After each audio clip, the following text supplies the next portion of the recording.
Jadi nggak ada disebut dengan utusan Jokowi atau Jokowi mengirim utusan. Jadi Pak Jokowi jangan baper lah gitu ya.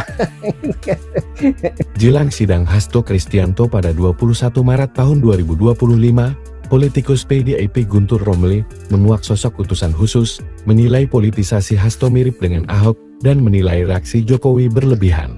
Sebab menurut Guntur, pernyataan Ketua DPP PDIP Deddy Sitorus terkait utusan khusus yang menemui PDIP itu tidak menyebut nama dan kaitannya dengan Jokowi. Namun, ia menegaskan utusan khusus itu memang membawa 3 pesan penting, yakni meminta Hasto mundur dari jabatan sebagai sekjen jika tidak ditersangkakan di kasus Harun Masiku, lalu meminta agar PDIP tidak memecat Jokowi, dan jika 2 hal itu tak dituruti, akan ada 9 dari kader PDI Perjuangan yang menjadi target.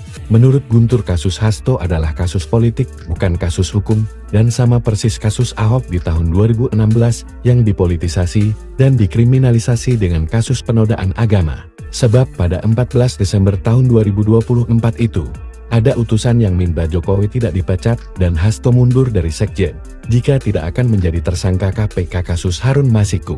Namun, pada 16 Desember Jokowi tetap dipecat bersama 26 orang lainnya.